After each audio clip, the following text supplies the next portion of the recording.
يا صباح الخير وصباح السعادة وصباح الجمال وصباح كل حاجة حلوة، أو مساء الخير على حسب بقى ما بتشوفوا الفيديو بتاعنا النهاردة.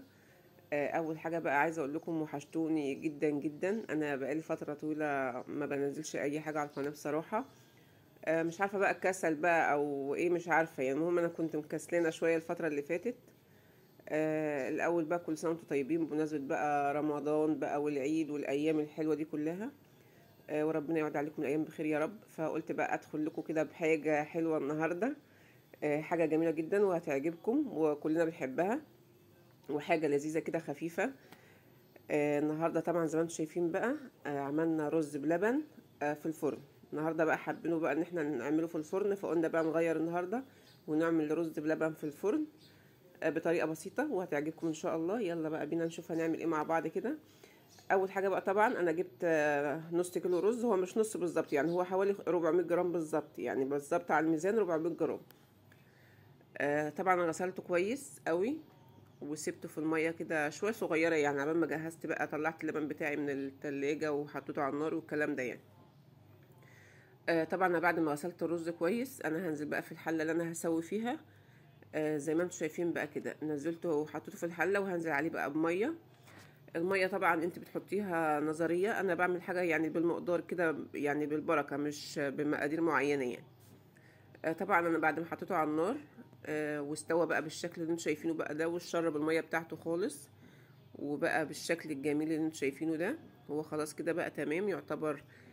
فاضل له حاجة بسيطة كده ان هو يستوي، بس انا طبعا ايه في المرحلة دي خلاص كده تمام. هنزل بقى طبعا باللبن برضو عليه عشان ما يستويش اكتر من كده، وتبقى الحباية برضو كويسة معاكي وانت بتاكليه ويبقى طعمه حلو.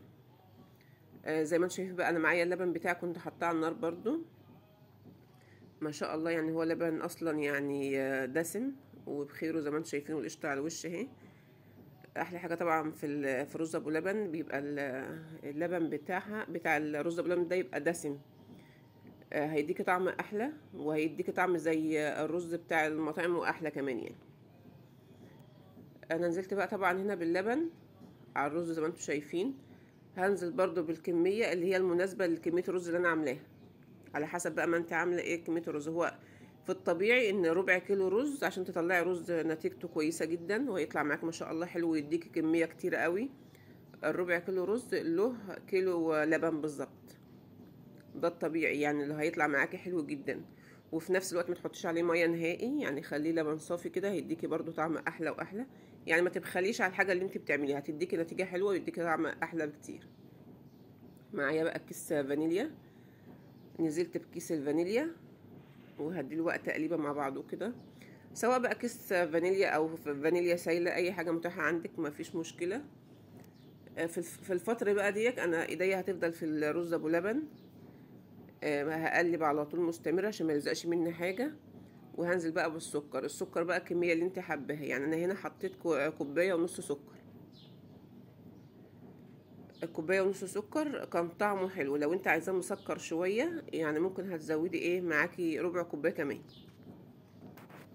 على الكميه اللي انت عاملاها. يعني زي ما قلت لكم انا عامله 400 جرام، يعني مش مكمله حتى نص كيلو. وما شاء الله الكميه دي ادتني كتير، يعني ادتني كميه برضو حلوه محترمه قوي قوي يعني. وكفتنا ما شاء الله وكفت الحبايب يعني. زي ما انتم شايفين بقى كده انا تقليب مستمر قوي، بحيث ان انا ما فيش حاجه تلزق مني ايه في الحل. مش عايزه اي رزايه تلزق ولا اي حاجه، بحيث ان هي اللي هتلزق دي هتديكي لسعه كده من تحت شكلها مش حلو. فانا في الوقت ده هفضل اقلب لحد خلاص بقى الرز يعتبر نزل النشا اللي فيه كله، واحس برضو ان القوام بدا يتقل معايا. بس انا طبعا بقى في الوقت بقى ده خلاص كده ايه تمام، هيبدا يغلي معايا كده. هبقى مجهزه حوالي نص كوبايه لبن برضو على جنب، وهنزل فيها بحوالي 3 معالق نشا. هي النشا مش هيبقى يعني 3 معالق كبار قوي، يعني 3 معالق متوسطين كده. لان انا معايا اصلا كده كده الرز يعتبر ما شاء الله تقل من غير نشا ولا حاجه، بس انا ايه حابه ان انا اربطه برضو ايه شويه كمان بمعلقتين النشا دول هيديكي طعم احلى. زي ما انتم شايفين بقى انا هقلب بقى النشا كويس في اللبن انا هنا بقى ما نزلتش باي ميه خالص، يعني كله لبن في لبن كده يديكي طعم احلى احلى بكتير قوي.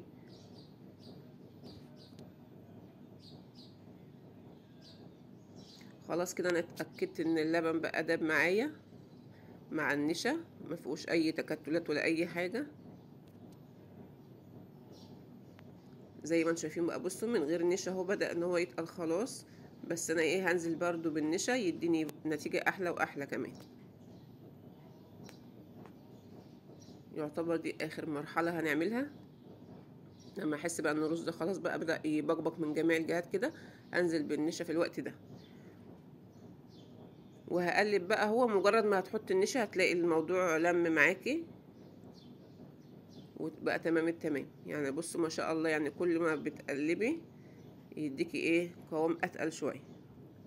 وزي ما انتم شايفين الحبايه الرز جميله جدا، ولا مهريه ولا مكسره ولا اي حاجه. ده هيديكي نتيجه احلى. انا طبعا بقى هنا جهزت الطواجن بتاعتي اللي هحط فيها الرز. اي حاجه بقى طواجن زي كده او اي حاجه ألمونيا، المهم يعني حاجه تكون تدخل الفرن. فانا عندي الطواجن الفخار دي انا هشتغل بيها، وهكمل برضو بالطاسات اللي هي بيد دي برضو فخار. مفيش مشكله هنحطها برضو في الفرن. لو عندك اي حاجه تانية اللي هي الاطباق الالمونيا اللي هي السلوفان دي اللي بتدخل الفرن بتاعه المطاعم دي، عادي هتحطي فيها الكميه اللي انت عايزاها وهتحطيها برضو في الفرن عادي. ولما تخرج بقى تبقى تبرد وبعدين تغطيها، هتبقى حلوه برضو معاكي وهتبقى العدد بتاعها اكتر، والرز هيطلع معاكي كميه حلوه يعني كتير. انا هنا بقى بدأت ان انا اغرف الرز بتاعي بقى في الطواجن زي ما انتم شايفين. بصراحة الطواجن دي انا كنت جايباها قريب، بس عجبتني قوي وعملية جدا. يعني ممكن تستعمليها في اي حاجة انت حباها بقى، حلويات، ممكن رز بلبن، ممكن قرع عسل لو هتدخليه الفرن، اي حاجة حلوة يعني. وممكن تعملي فيها برضو طواجن خضار باللحمة كده، هيبقى برضو حلو جدا. وكل فرد برضو يبقى ليه الطاجن بتاعه، حاجة كويسة وحاجة ايه نضيفة، وحاجته لوحديها كده مع نفسه كده ايه هتبقى حلوة معاكي. وسعره برضو مش غالي، يعني سعره حلو جدا. يعني الطاجن ده انا جايباه هو المفروض سعره 10 جنيه، انا جبت الستة ب50 جنيه.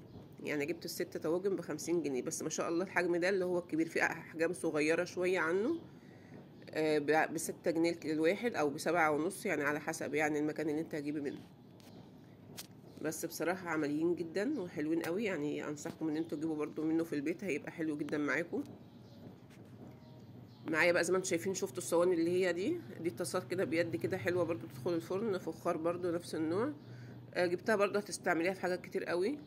ممكن تعملي فيها برضو البيض او الفول مثلا، تحط عليه بيض وتحط عليه جبنه موتزاريلا وتدخليه الفرن برضو هيبقى حلو قوي، وتقدمي برضو بيه هيبقى حلو جدا في التقديم. معايا بقى كميه رز ما شاء الله، يعني شفتوا يعني من 400 جرام رز طلعت كميه قد ايه، وكميه حلوه حلوه. يعني الطواجن دي ما شاء الله حجمها كبير برضو، يعني الواحد هياكل الطاجن اصلا ويشبع على الاخر، وممكن يفيد منه كمان. زي ما انتم شايفين بقى انا كده غرفت الكميه كلها بالشكل ده. المرحله بقى الاخيره اللي هنعملها دي اختياري عادي يعني، بس انا بحب اعملها لان انا بحب طعم السمنه البلدي على وش الرز كده، بيديها طعم جميل جدا. حتى احنا زمان كنا بنعمل رز ابو لبن كده ونحط على وشه معلقتين سمنه بلدي من غير ما نحطه اصلا في الفرن.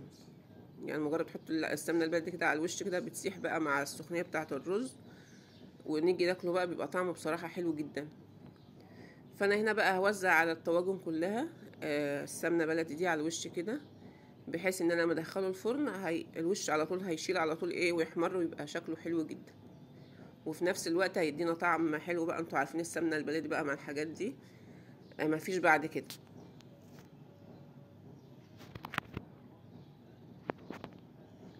هوزع بقى السمنه على الكميه كلها وهدخلها الفرن بقى.